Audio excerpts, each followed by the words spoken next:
दोस्तों आपके हाथ में जो अभी मोबाइल है ये अगर इसके बारे में मैं आपसे थोड़ा सा संक्षेप में पूछूं तो क्या आप बता पाएंगे कि आपका मोबाइल कब बना है और इसकी जनरेशन क्या है और शुरुआत कब हुई थी, इसका आरंभ कब हुआ था, इसके फीचर्स क्या क्या है और अभी हम किस फेज़ में मोबाइल के किस फेज़ में चल रहे हैं। नमस्कार दोस्तों, मैं हूं प्रांजल मौर्य और आज मैं आपको बताने वाला हूं मोबाइल के बारे में बहुत ही यूनिक सी बातें जो शायद ही आपको किसी ने बताई होंगी। आज अपने वीडियो के माध्यम से मैं आपको मोबाइल के बारे में ज़र्रे ज़र्रे से वाकिफ़ कर दूंगा। मोबाइल के विशेषताएं, मोबाइल के नुकसान और मोबाइल का इन्वेंशन कब, कैसे, कहां पे हुआ, आज इस वीडियो में आपको पूरी जानकारी मिलने वाली है। वीडियो में बने रहें, वीडियो को बिना स्किप किए हुए देखें। तो मैं वादा करता हूं कि अगर आप मेरा पूरा वीडियो देखते हैं तो आप mobile phone, telephone, cell phones, इन सब के बारे में क्या अंतर है और इनकी क्या क्या विशेषताएं हैं, इनके बारे में आप समझ पाएंगे और आपको एक अलग ही प्रसन्नता मिलेगी कि हाँ, आखिर मानव जीवन ने इन 100 सालों में कितनी ज़्यादा तरक्की कर ली है। इसके बारे में अभी आप इस वीडियो में आगे देखेंगे और धैर्य से पूरा वीडियो देखें, वीडियो को स्किप बिल्कुल ना करें। तो अभी हम बात कर रहे हैं मोबाइल फ़ोन की। एक्चुअली अगर हम मोबाइल फ़ोन का इतिहास समझें, थोड़ा सा इसको और डीप में जानें, तो इस दुनिया में सबसे पहले मोबाइल फ़ोन नहीं आया था, इस दुनिया में सबसे पहले आया था टेलीफ़ोन। जी हाँ, ये बहुत सारे लोगों को पता होता है कि टेलीफ़ोन का आविष्कार अलेक्जेंडर ग्राहम बेल ने किया था, लेकिन आज मैं आपको बताने वाला हूँ कि टेलीफ़ोन के बाद फिर जब मोबाइल फ़ोन आया और इसका आविष्कार किसने किया और टेलीफ़ोन और मोबाइल फ़ोन में क्या अंतर है। एक्चुअली जो अभी मोबाइल फ़ोन जो अभी आपके हाथ में चल रहा है इसको मोबाइल फ़ोन कहते हैं और टेलीफ़ोन लैंडलाइन को कहते थे, जो एक वायर से कनेक्ट रहती थी और वो वायर एक मेन उसका जो नेटवर्क बूस्टर होता था वो उससे कनेक्ट रहती था। तो अभी अंतर पहले बाद में समझेंगे, इसका इतिहास समझते हैं। टेलीफ़ोन का जन्म सबसे पहले यूएसए के वाशिंगटन डीसी में सन 1876 में अलेक्जेंडर ग्राहम बेल द्वारा किया गया था। जी हाँ, और डेट थी 14 फरवरी, वही 14 फरवरी जब आप आज के समय में जिस दिन वैलेंटाइन डे मनाया जाता है उस दिन 1876 यानी लगभग 2 सेंचुरी पहले, लगभग 200 साल वर्ष पहले ही टेलीफोन का आविष्कार इस दुनिया में हो गया था। तो आप समझ सकते हैं कि मानव जाति का विकास और मानव जाति के संसाधनों का विकास कितनी तेज़ी से हो रहा है। 200 वर्ष पहले ही मानव जाति के पास यहाँ टेलीफोन हो गया था। टेलीफोन का काम कुछ ऐसा है कि अगर आप एक जगह पे बैठे हैं और आप 20 किलोमीटर या 100 किलोमीटर दूर किसी से आप बात कर सकते हैं। ये अपने आप में एक अलग ही टेक्नोलॉजी थी। ये एक अपने आप में जब इस यंत्र को अलेक्जेंडर ग्राहम बेल ने इसको इन्वेंटेड किया था तो उन्होंने सोचा नहीं था कि यह मशीन, जो उन्होंने एक छोटी सी मशीन बनाई थी, यह मशीन आने वाले कुछ सालों में इतना ज़्यादा एक मूलभूत आवश्यकताओं में इसका परिवर्तन हो जाएगा, उन्होंने नहीं सोचा था। फिर साल आया 1973 जब अमेरिका के न्यूयॉर्क शहर के न्यू जर्सी में एक लैब मुख्यालय करके ऑफिस में मार्टिन कूपर और उनके कुछ दोस्त, जी हाँ, ये एक यूपीएससी का क्वेश्चन यहाँ बन रहा है। एग्जामिनर हमसे पूछता है कि मोबाइल फ़ोन का आविष्कार कौन किया, कब किया, तो हमारे मुंह में सीधा सा निकलता है कि अलेक्जेंडर ग्राहम बेल।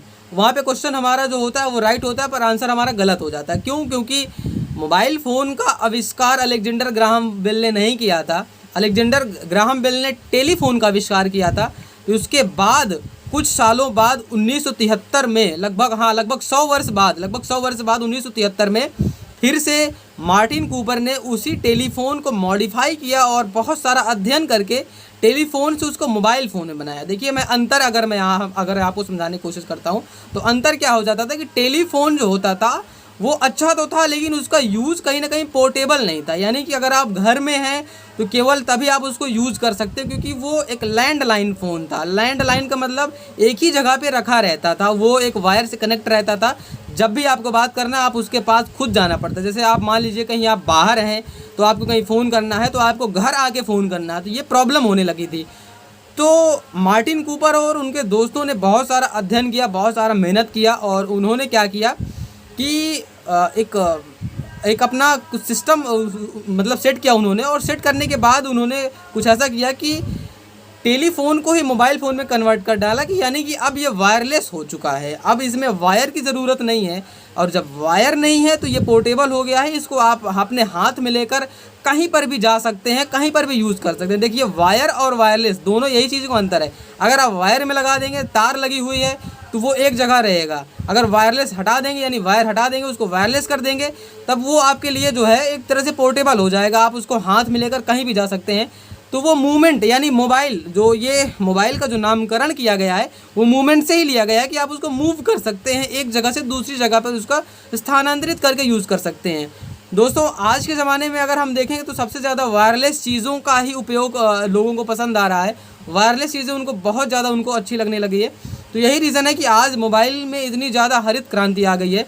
यानी इसका जो विस्तार है वो न्यूयॉर्क सिटी यानी अमेरिका में हुआ था, उसके बाद आज पूरे विश्व में इसका ये समझ सकते हैं कि लगभग 99% इसका कब्जा हो चुका है। अगर हम यहाँ कनेक्टिविटी या कम्युनिकेशन की बात करें कि आपस में अगर आपको कम्युनिकेट करना है एक दूसरे से, तो आपके पास कोई ऑप्शन नहीं है, सिर्फ और सिर्फ आप मोबाइल से करते हैं। दोस्तों अगर मैं मोबाइल फ़ोन की बात करूँ तो हमारे इंडिया में इसको सिर्फ एक ही नाम से जानते हैं, मोबाइल फ़ोन, स्मार्टफोन और फ़ोन के नाम से।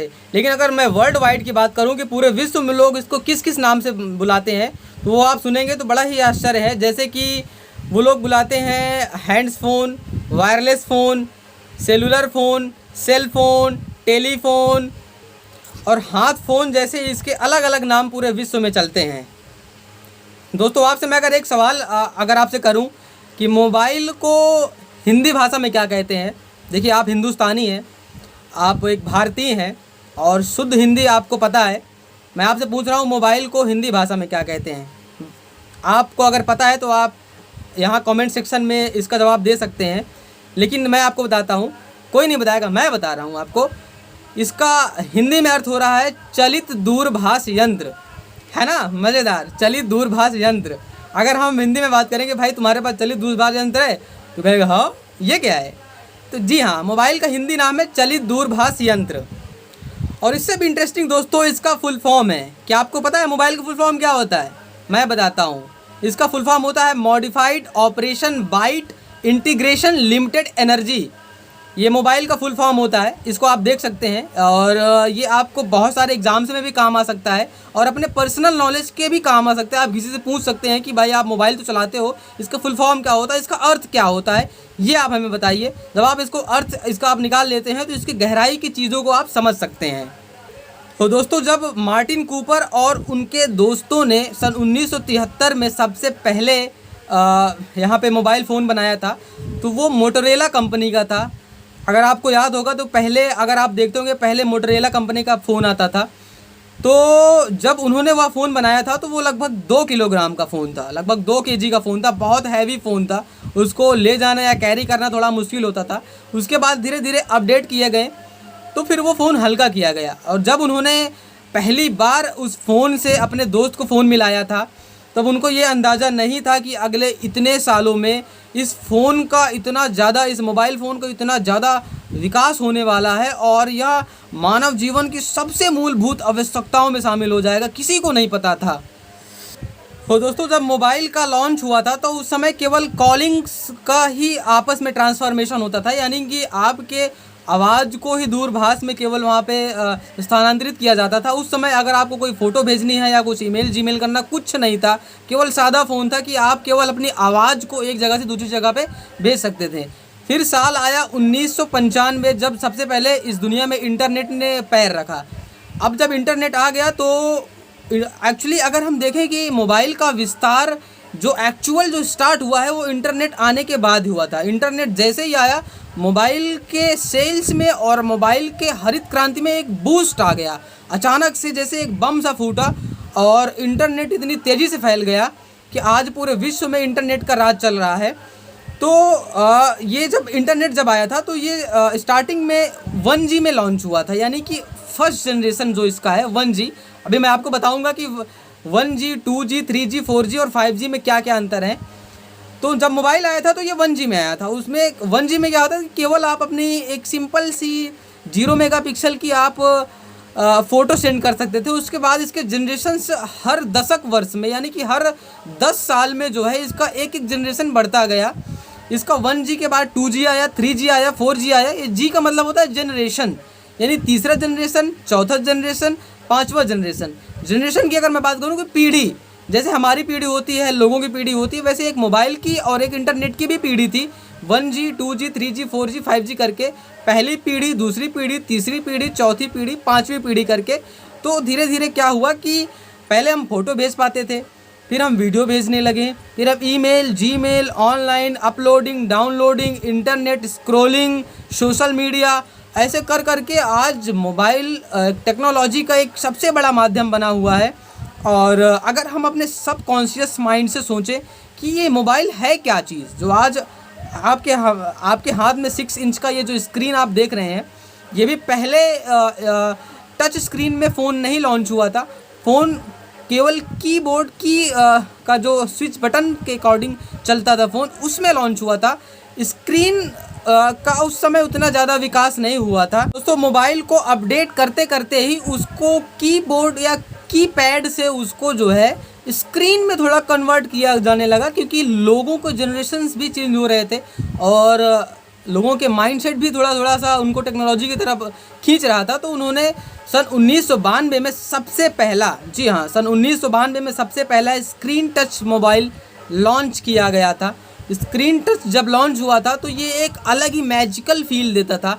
लोगों को ये जादू सा दिखता था कि अगर आप किसी कांच के टुकड़े को आप छूते हैं इस तरह, तो उसमें टच हो जाता था। ये भी एक बड़ा मैजिकल, उस समय बड़ा ही जादुई रहता था। और भारत में तो आया ही नहीं था। भारत में बहुत कम लोगों के पास स्क्रीन टच मोबाइल हुआ करता था। जिन लोगों के पास हुआ करता था तो वो एक छोटी सी उनके पास स्टिक आया करती थी, वो स्टिक से टच होता था। उस समय आपके फिंगर्स या इसके जो सेंसर्स हैं उसको नहीं लेता था, उसकी एक स्टिक आया करती थी, वो स्टिक से टच होता था। फिर धीरे धीरे और ज़्यादा अपडेट करते गए, अपडेट करते करते फिर ये फिंगर सेंसर्स, यानी कि जो हमारा ब्लड है और जो हमारी स्किन है, इसका जो टेम्परेचर है अंदर का, इसके सेंसर्स को भी मोबाइल में ऐड करने लगे। तो अब ये केवल जो अभी आपके हाथ में मोबाइल है, ये केवल आपके स्किन के सेंसर्स को ही केवल सेंस कर पाता है। अगर आप इसमें किसी उस तरह का प्लास्टिक वगैरह के स्टिक का यूज़ करेंगे तो ये सेंस बिल्कुल नहीं करेगा, क्योंकि अब टेक्नोलॉजी बहुत आगे बढ़ चुकी है। अब तो मोबाइल फ़ोन आपके हार्ट बीट और आपके पल्स को भी चेक कर सकती है। इतना ज़्यादा टेक्नोलॉजी आगे बढ़ चुका है दोस्तों। तो दोस्तों जब ये लॉन्च हुआ था तो इसके 3 नाम थे। इसका सेल फ़ोन, फीचर फ़ोन और स्मार्टफ़ोन। ये अपडेट के अकॉर्डिंग धीरे धीरे आगे बढ़े हैं और अभी जो हमारे हाथ में फ़ोन हम चला रहे हैं, ये हमारा स्मार्टफ़ोन है। स्मार्टफ़ोन इसको इसलिए कहते हैं क्योंकि इसमें हम बहुत सारी चीज़ें कर सकते हैं। इसमें हम कॉल कर सकते हैं, मैसेज कर सकते हैं, टेक्स्ट कर सकते हैं, ईमेल, जीमेल, फ़ोटो सेंड करना, वीडियो सेंड करना, डाउनलोडिंग, अपलोडिंग, ऐसे कर कर के बहुत सारी चीज़ें हैं। वीडियो कॉलिंग, जब ये वीडियो कॉलिंग में लॉन्च हुआ था तब भी बहुत सारा ये हरित क्रांति लाया था मोबाइल जनरेशन में। तो ऐसे कर कर के बहुत सारा अपडेट धीरे धीरे करके मोबाइल में किया गया था। तो दोस्तों ह्यूमन का जो सेंस ऑफ ह्यूमर होता है, इंसानों का जो सेंस ऑफ ह्यूमर होता है, वो अक्सर हम जिन चीज़ों को यूज़ कर रहे होते हैं, उपयोग कर रहे होते हैं, उसकी टेक्नोलॉजी और उसकी वैल्यू नहीं समझ रहे होते हैं कि ये कैसे बना है और ये काम कैसे कर रहा है। आप ज़रा सोचिए, अपने सबकॉन्शियस माइंड से सोचिए कि आपके हाथ में एक 6 इंच का डिवाइस है, एक 6 इंच का मशीन है, एक छोटी सी मशीन है, और आप अपने घर में बैठकर 800 किलोमीटर दूर 7 समंदर पार किसी देश में आपका फ्रेंड बैठा है और आप उससे वीडियो कॉलिंग में सामने देख रहे हैं, उसकी आवाज़ को सुन पा रहे हैं और उसको आप देख पा रहे हैं। उसकी जो आइज़ हैं, जो आँखें हैं, उनको आप लिप जप होते हुए उसको आप देख रहे हैं, मूवमेंट होते हुए देख रहे हैं। दोस्तों ये बहुत बड़ी टेक्नोलॉजी है, इसको आप हल्के में नहीं ले सकते हैं। इसकी वैल्यू समझ सकते हैं कि ये कितनी बड़ी टेक्नोलॉजी है। ये मतलब आप घर में बैठे हुए हैं और आप बात कर रहे हैं, अपनी आवाज़ को भेज रहे हैं। तो मानव जीवन और उसके संसाधनों का विकास बहुत ही तेज़ी से हुआ है एक्चुअली, और ये देख के बड़ा अच्छा लगता है। तो मेरे वीडियो से अगर आपको थोड़ी सी भी जानकारी मिली हो तो मेरे वीडियो को लाइक करें, सब्सक्राइब करें, मेरे चैनल को सब्सक्राइब करें और ज़्यादा से ज़्यादा शेयर करें। मैं आपको मोटिवेशन से संबंधित और रोचक फैक्ट से संबंधित वीडियोस लाता रहूँगा। बहुत सारे फ़न फैक्ट्स और बहुत सारे शॉकिंग फैक्ट्स भी मैं लाऊँगा। जो शायद ही आपने किसी वीडियो में पहले देखा होगा। मैं आपको कुछ नया कंटेंट और नया टॉपिक लेकर आने की कोशिश करता हूं, जो आपने कभी नहीं सुना है वो चीज़ मैं आपको वीडियो के माध्यम से बताने की कोशिश करता हूं। तो ज़्यादा से ज़्यादा सपोर्ट बनाएं और वीडियो को लाइक करें, शेयर करें, सब्सक्राइब करें। थैंक यू, धन्यवाद, जय हिंद, बाय बाय।